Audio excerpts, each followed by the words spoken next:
My name is Chris, and I'm with About Face Veterans Against the War.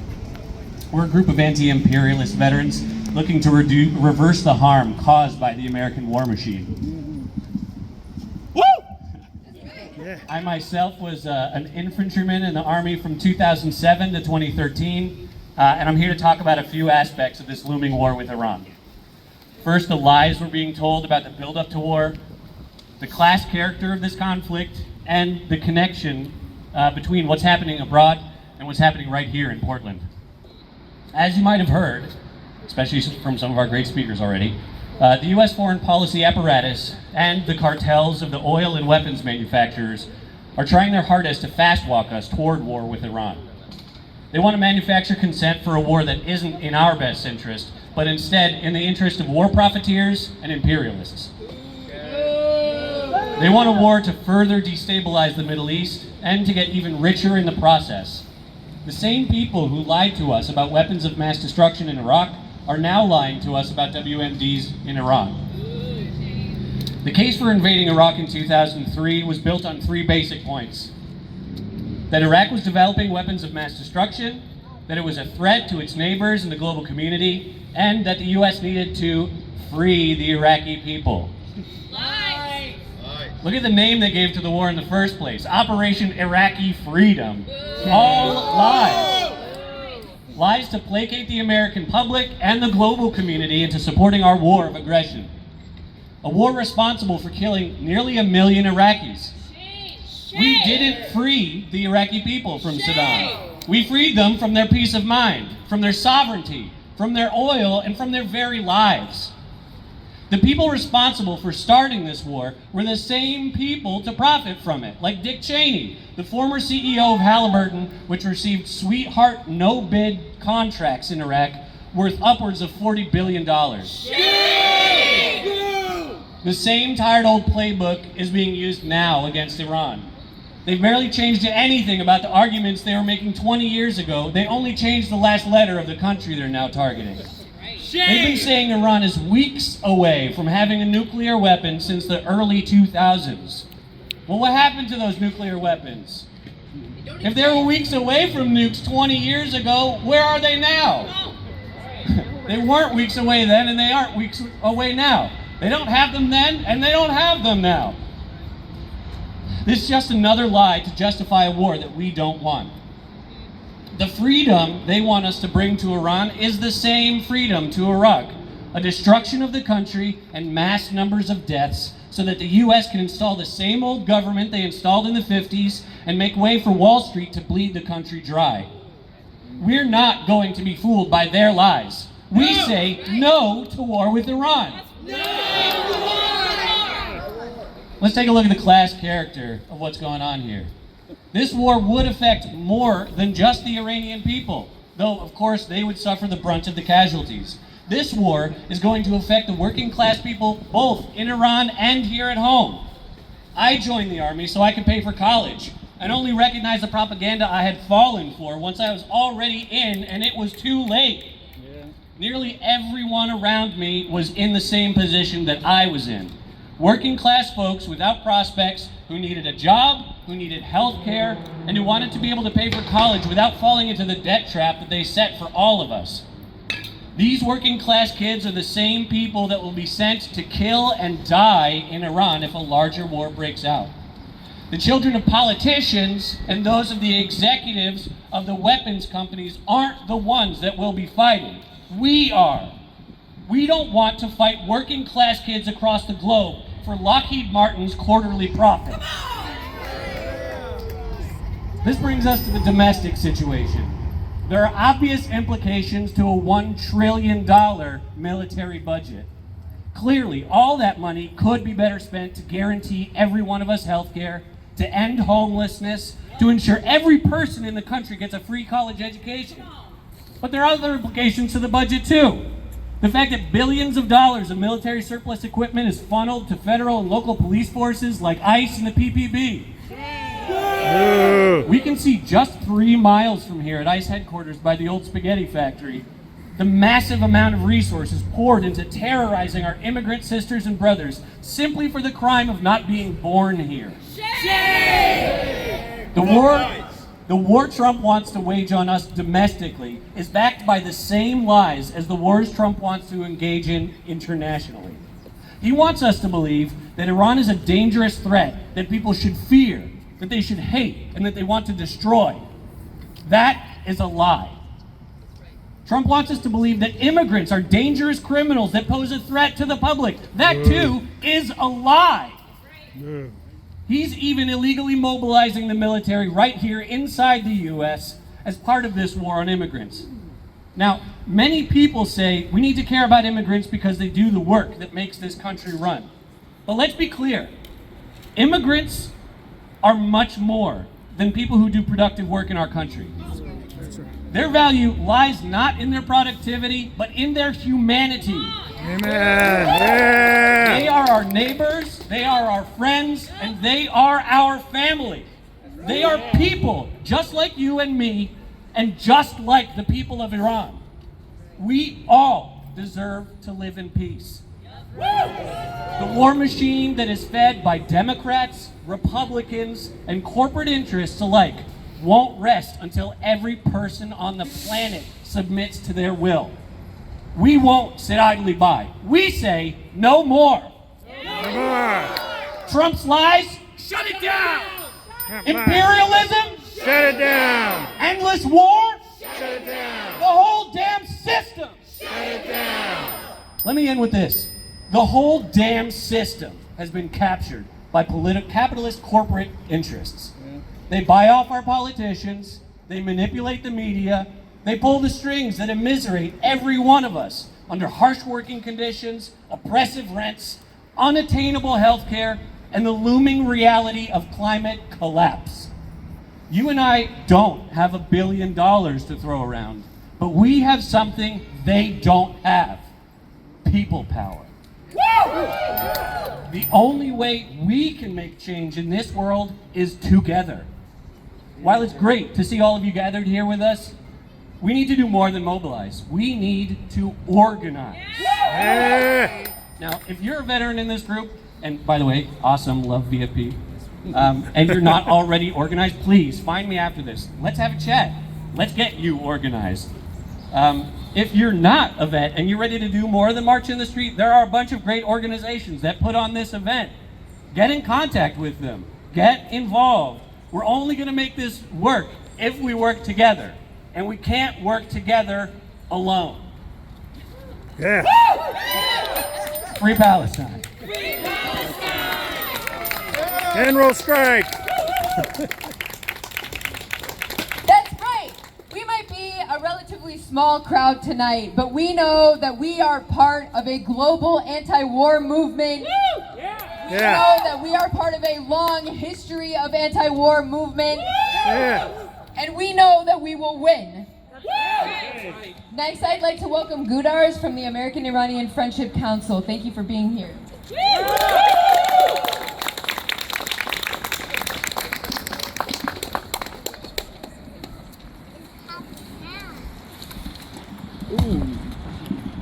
Got it. Well, thank you all for coming here today in short notice. First of all, let me recognize the memory of one of our comrades who participated with us in all these marches since 2003, and that's Dan Handeman.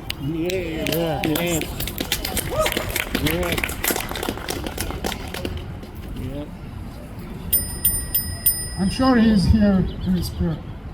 Yes. In the afternoon of 9/11, I was basically, like many other people from the Middle East, freaked out that there is going to be a war. And I remember right on park blocks in front of Schnitz, there was a gathering. And I went up there similar to right now. We just saw I think one of our friend Dan posted this poster for this event. And so me and my wife thought that maybe we should go. And we came. And we have also printed these cards around 2004, 2005 with anticipation of something happening. It's been 21 years that we have been marching, we have been writing, we have been demonstrating, and still we are in one step away from another war. Some of you veterans who went to war in Iraq,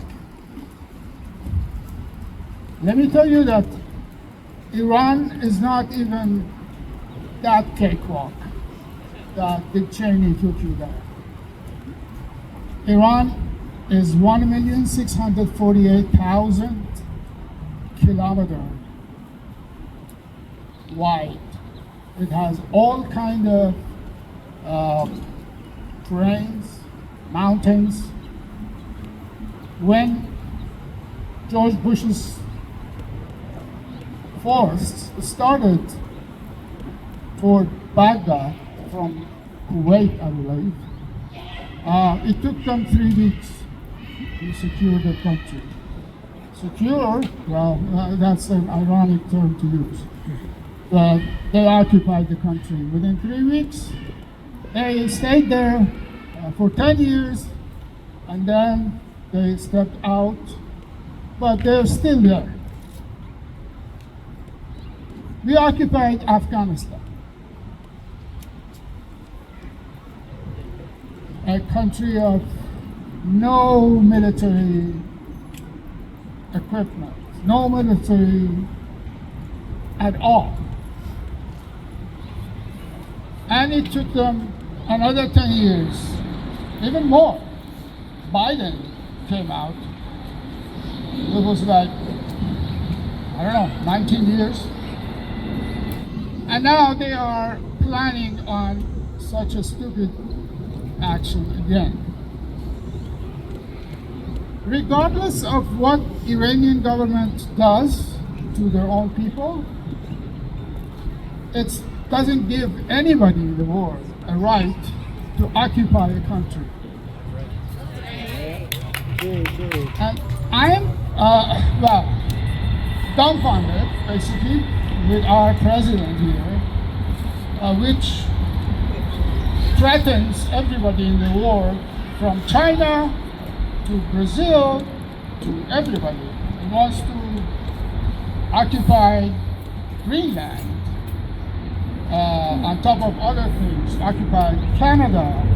And some lunatics like him can obviously say anything he likes and can issue orders. Surrender completely to a country of 90 million people. You're asking them to surrender. He says, leave Tehran. Tehran has 17 million people living in that city. How are you going to carpet bomb a city that you don't even know where it is? But the reality is that we are dealing with this, and I am totally understanding why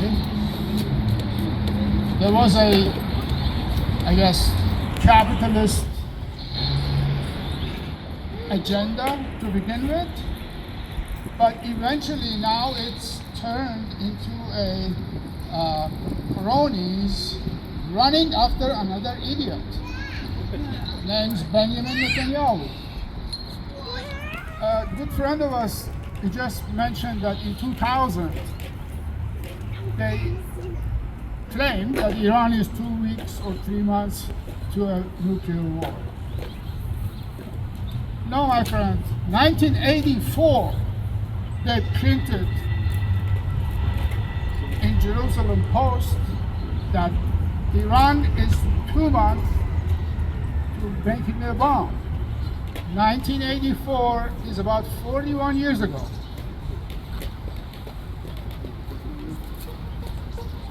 Meaning the people who were supposed to build the bomb are now 30 years dead. But it hasn't materialized because that is really not the issue. Netanyahu's attack on Iran had nothing to do with nuclear, has nothing to do with anything that has military calculus. They went there, they bombed Iran starting from last Thursday. For 6 days, they have killed about 1,500 people in Tehran. Shame! Shame! They responded, the Iranians responded, and they claimed at the beginning that they have eliminated any military power that the Iranian government had. Now we see that every day Iranians retaliate. There are plenty of civilians also killed in Israel. We are not supporting any action against civilians. But as Israel says, these are collateral damage. When you start a war, you will feel the pain. Unfortunately, that is again a part of those capitalism plans. Iran, Saudi Arabia, UAE, Qatar, they have basically reached a truth. So who's going to buy these weapons that every year Mr. Trump flies there, gets an airplane as a gift, and sells weapons? Who sends him there? You, me? No. You don't even get any benefit of it. Unfortunately, that is what is the plan of capitalism. You're right to promote socialism. In reality, the only thing that can bring peace to the world is socialism.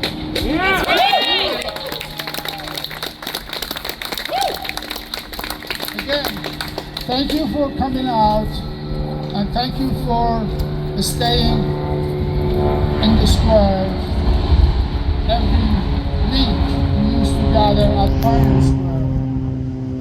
Again, with my friend Dan Hangerman. We did this for 20-some years, every Friday afternoon. So make sure you go there this Friday afternoon, and at least bring with yourself a candle in his memory. Thank you all. Thank you.